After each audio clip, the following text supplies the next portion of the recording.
Hello everyone and welcome to my channel and welcome to the very first episode of Everyday Alchemy, where we explore the magic people create in their everyday life through their mindset or their habits or their achievements. This podcast is all about learning from their experiences. I am your host Aishwarya Shivalkar, and I couldn't be more than excited to start my first episode with a person who truly embodies this spirit, Sudesna Samanta, aka the Goofy Doodler. Her art is filled with so much emotions, joy, nostalgia, and I'm so excited to have her as a guest on my first podcast. So I hope you guys are settled in. Grab a drink. I got mine, and let's dive deep into Sudeshna's magical world. So, hi Sudo, how are you? Welcome to the first episode of Everyday Alchemy. How are you? How's life? Good. I was so excited to. I know you've been talking about this podcast for a while, and I'm so excited to be your first guest. So, thank you so much for having me. Yes, thank you so much for coming on my first ever podcast. It's like a dream come true. So let's start this with my first question that I have for you, which is for those who are just meeting you like today or just listening to you, how did the Goofy Doodler come to life? And can you also give us a short introduction of yourself and your journey? Sure. So, I'm the Goofy Doodler, Sudeshna, the name my parents gave me, Sudeshna. Uh, I am an illustrator. I came to the States in 2019. No, 2021. Some year, man. It's been a while. 2022, yes. I came to the States in 2022 to do a master's in illustration, graduated a year after, and my dream had always been to illustrate a children's book. And right now, I'm working on two children's books. So that's gonna be, yeah. Congratulations. Thank you. So I basically make very whimsical, colorful illustrations, and my intention is to spread joy through my work. And I'm also trying to build a small business, sell prints, hopefully it takes off, It and will. I teach kids as well. Yeah. Wow, that's really so inspiring. And I have been following your art page on Instagram, and it's like whenever I see your artwork, it's like I don't know, it's just a completely a bag full of emotions. And whenever I see your artwork, it's like I remember something from my childhood. So I feel like it's not just for kids, but even for adults, your artwork just it just spikes up something in adults as well, like an emotion that will take us back to our childhood. So Oh, this is thank you. really amazing. So can you tell me a earliest memory of you falling in love with the art form or the art style that you currently have? How did it started? Um, Honestly, the whole credit goes to my first art teacher in fifth grade, Bhavna ma'am. If you're gonna see this at some point, I hope. Yeah, this whole credit goes to my first art teacher. She saw something in me. My plan wasn't really to join a drawing class, but then she told my mom, like, hey, this kid, she's got to join my class. And I did, and since then I've been drawing and I just didn't stop. And I would say I love colors. I just love colors. And yeah, just want my art to be lighthearted, fun, and just with all the serious stuff going around. This is the one place I get to just be unhinged and Just be yourself. yeah. So what inspired you to pursue a creative path, basically, like especially coming to US for your master's, and then how this journey has shaped your art style and yourself as well? Um, Believe it or not, my first plan was to be a CA. Now that I think, I would have been a very bad CA. I failed in math in 12th standard. It's like being very honest, I was so bad, and you need to be good with numbers. And my mom one day told me, why don't you go for NIFT, a fashion design degree? And I got into a design college, but I had to drop out because I failed in math. So then I joined this other design college and found graphic design. Because of graphic design, it had illustration as a subject, and I just really, really fell in love with everything that it could be.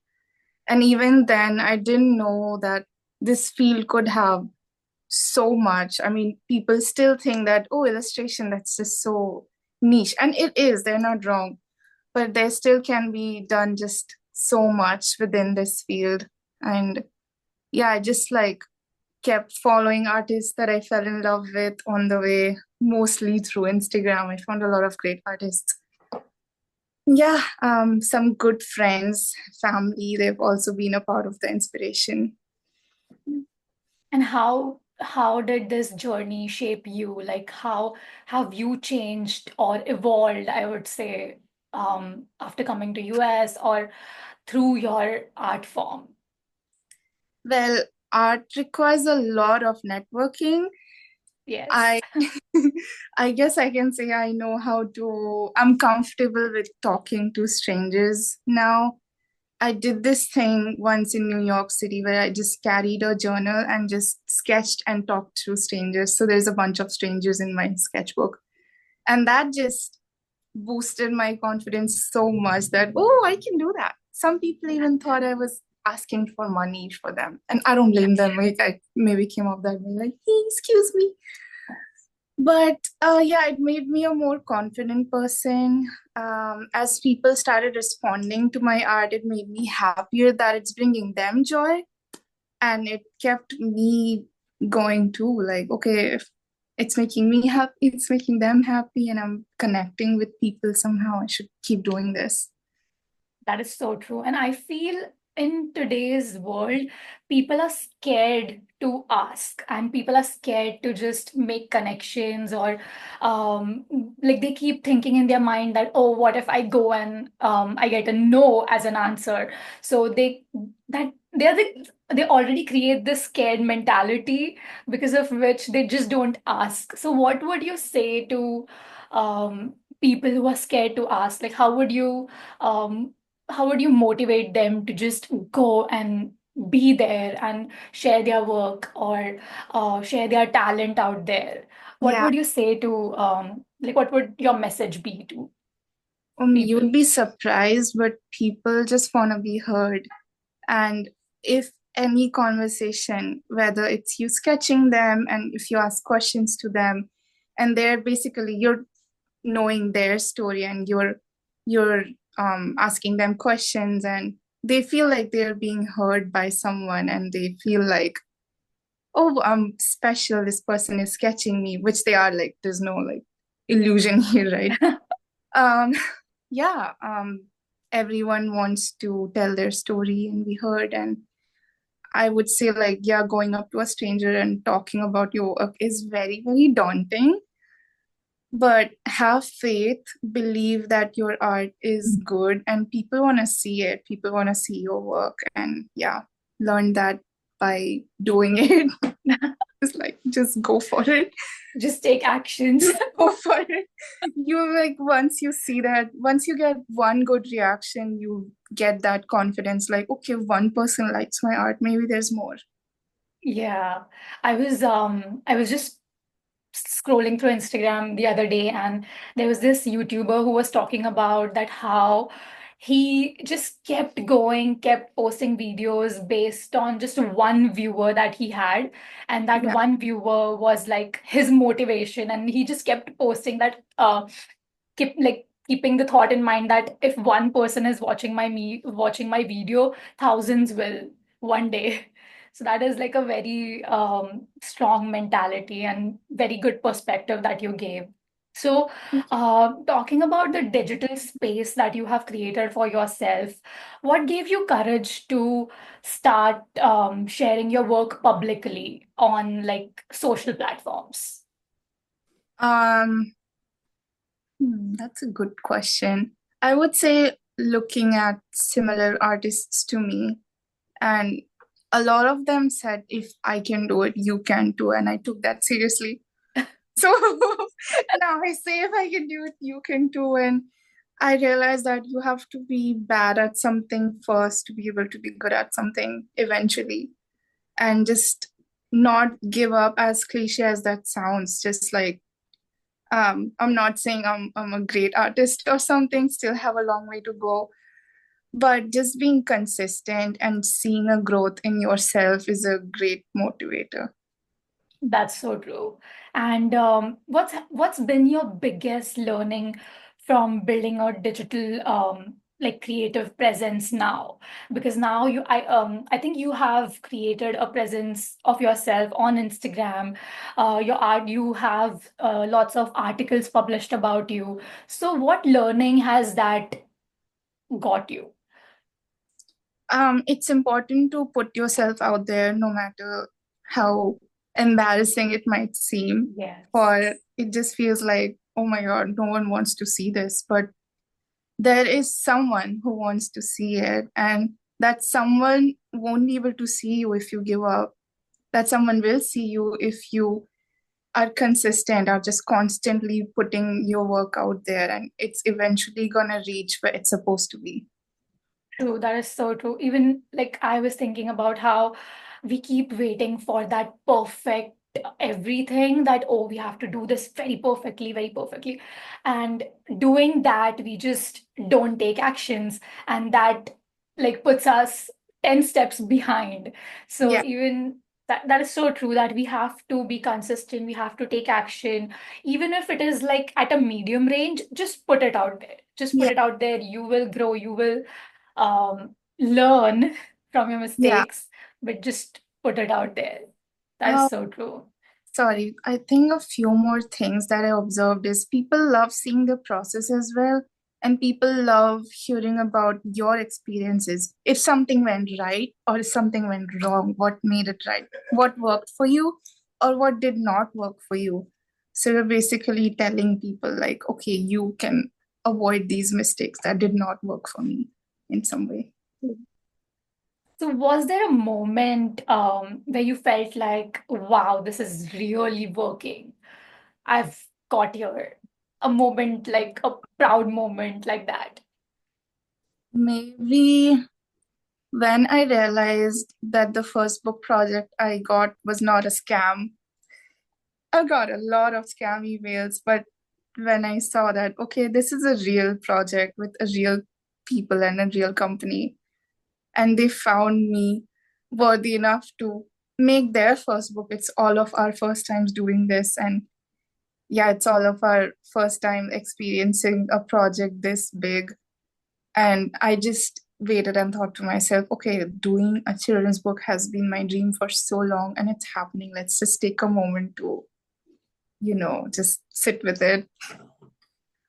No, that is really amazing. Like I even I have seen your journey because we were together from undergrad. So I've seen your journey, I've seen you grow, I've seen your artwork grow from undergrad till up till now. So it's like a very proud moment as a friend as well to see where have you reached today. Thank So you. big congratulations to you. You. I'm so happy. Thank you. So I have seen all your illustrations, and your illustrations carry so much emotion, as I first said in the beginning, and so much nostalgia. So what pulls you towards these themes? How do you pull these emotions in your themes? Um, so I basically sketch my life and try to keep it that way and try to like record my emotions, just like write down or just draw my face, whatever I'm feeling in that moment, and try to like, give an emotion, to give a feel to it with colors or faces or lines, whatever medium I use. And the second thing is, I think there has been, my grandpa was an artist and I didn't know this until I grew up. So I think there's like some subconscious that, oh, I'm carrying his legacy that he could not after a point. So I feel just very proud, taking that forward, that was sometime in my family. That's really a great inspiration. So what's your process like from feeling and emotion and then creating a finished doodle?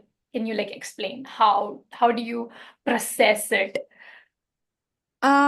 So I can either like take inspiration pictures from whatever mood, create like a mood board or something, and then decide what do I want my colors to look like. And then I first draw like a very scribbly doodle of whatever I want, either in my sketchbook or directly in on Procreate. Then I like once I have the line work ready, I do the line work with either a sketch brush, like a 6D pencil, because I want my illustrations to look like organic and hand-drawn, even though they're digital. Then I see like block. No, I give it a base. If I want it to look warm, I give it like a yellow base with like a gouache brush or something. And I love gouache brush because it's transparent, so you can layer it off. Yeah. If it's like a dark forest sort of a thing, like a darker, more of a cool tone, I'm gonna use like blue at the base. And then I'm gonna start color blocking with the base colors, and the details are the last part. Got it.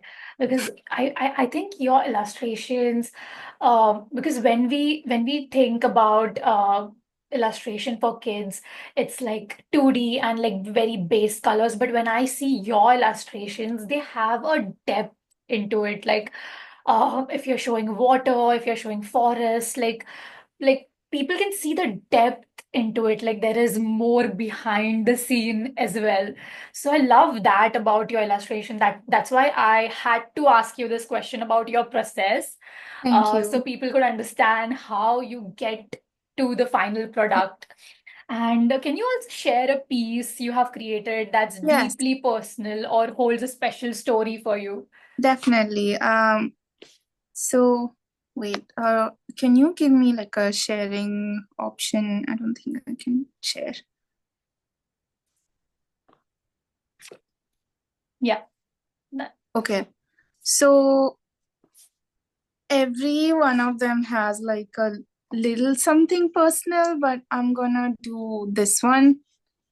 This one is based on when I was a little girl, my grandpa used to bring me to this vegetable market. I just used to wait by the scooter and he used to go inside. And I always wondered, where does he go? Like there were a lot of tents and he just disappeared inside for a while and I just waited for him. And he got back with this bag full of veggies. So this is just like imagination of me in that market finally because I never really went in. Yeah. That's So what I cute. think of it to be like. Thank you. And the details that you have put, like, I see a cat down there Oh, on the left, yeah. and that is very Yes. common in India to have like stray cats or dogs running around. So that Yeah. is so cute. Like, Thank you. I and would then say, small things yeah. like the details. Basically, I love the details, like the small veggies that are fallen on the ground, and then things like the background. All these things are like, it takes a good observation skill as well to put this together. So really, Thank really you. great job. Thank you so much. Can you also talk about the illustration that you did with where there's a grandmother and the two kids? I think it's this one. Yes. Okay. So this one was for more for my portfolio, but I thought about how when I was younger, I'm the older sister, but my brother just grew so tall and I was still like shorter than him. So that's what I am here. And I just miss laddus, motichur laddus. That's what I've drawn here. Huh. And our kitchen did not look like this. This is just some imaginary kitchen. And we had a dog, but I just love drawing cats. That's really all it is. I like patterns and I like colors, and I just thought, what would our kitchen look like if it was very colorful?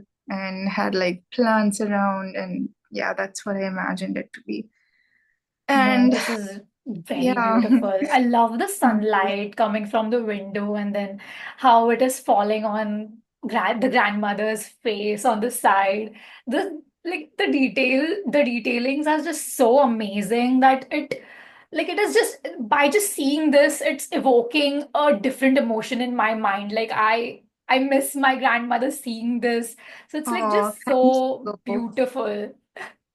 I'll just show you the brush I use. This AF watercolor is mostly used for this. You see, because this brush is so transparent, I can just keep layering it up, and that's how you see the depth. Got And it. the last step I do is this like overlay of colors, and Hmm. that's how you see the sunlight. Without it, it just looks like bland. It just looks like makes a huge difference when I do that.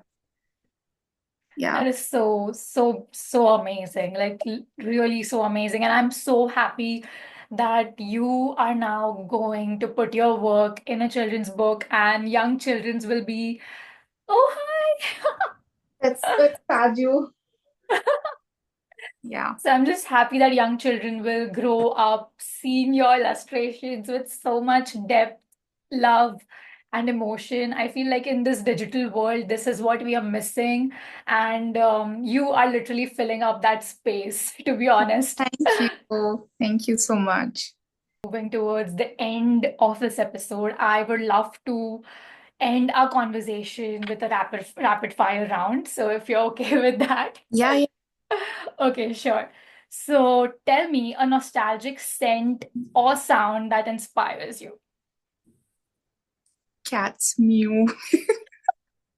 Some very random stuff.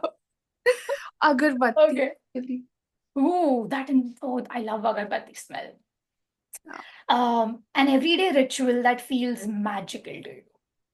Magical. Wow, squishing my cats. Any magic in that? Your entire world revolves around your cats, basically. They're adorable. They fix everything.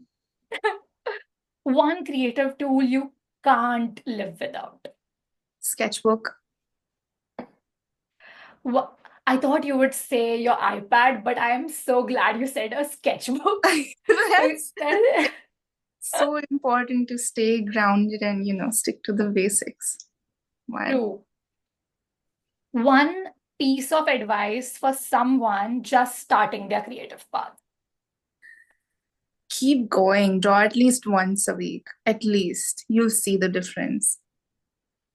Yeah. Just like be Draw straight consistent. lines, curvy Hmm. lines, zigzag. Just keep drawing lines. It'll free your hands. I remember our foundation days. Yeah, it seemed stupid then, but I'm so glad we did that. Okay, that's really nice. That's amazing advice, to be honest. Okay, so one last question. What life advice would you put out there for the entire world or the young generation today to follow, and one ritual that everyone should adopt in their life that you have learned from your journey? Okay. Um, Advice is be nice to yourself. I know it can be disheartening to see if you've started something, whatever it may be, doesn't have to be art. You may not as quote unquote good at first or as skillful, but just keep going and be nice to yourself and see your own progress.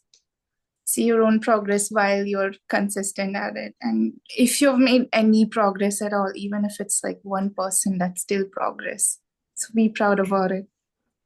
And one ritual that you would um, suggest everyone to adopt? Um, I would say journal. For me, it's a sketch journal. It allows me to slow down, observe, just notice things around, just breathe. It's a kind of meditation for me. So whatever allows you to slow down, do that. True, that is so true. I was reading this book by Stephen Bartlett, who has the podcast Diary of a CEO, he mentioned a lot in his book that how self-reflection is so important. And once you know who you are, what your values are, you can reach anywhere, like literally anywhere possible. So you have to just like stay grounded, keep reflecting on your own personal things, and take responsibility of whatever happens. Like no matter it is if someone did something to you or you did some, just take responsibility, reflect on your end of the thing. Yeah. So that is really true. And thank you so much for sharing all your insights. I have learned so much from you today. Do you have advice for me? No, I'm just very proud you started this, and the questions are so amazing. I've done a couple of interviews, and this just seemed like unique and very well thought out. So I'm just really happy you're finally doing this, and Thank just you keep so much. going. Yeah. Yes, thank you so much. I feel like in some way you are also inspiration to me. Looking at your Instagram, I feel inspired every day to just like start. No matter if I'm imperfect, it's okay. I'll grow, I'll learn like on this journey. But I just wanted to start, and I feel so grateful that you volunteered for my first episode and you came as my first guest. So thank you so much once again. And thank you so much for making my first episode so magical with your by adding your magic into it. So once again, thank you so much. Oh, thank you for having me again. This was amazing. Much everyone for watching this episode till the end. If you guys think the conversations in the episode created value in your life, kindly share this episode with one person who you think would benefit out of it. I would definitely leave Sudeshna's social media handles, her Instagram, her YouTube channel, and a link to her Etsy store down below. So please check out her Etsy store. She has some amazing products there that you would love. Also, this is something new to me, so I am also enjoying challenging myself facing the camera, but I'm so excited to finally start this journey of YouTube. This was like a dream for me. So if you guys loved the first episode, please press the like button and subscribe to my channel, and I'll see you guys in the next episode. Bye.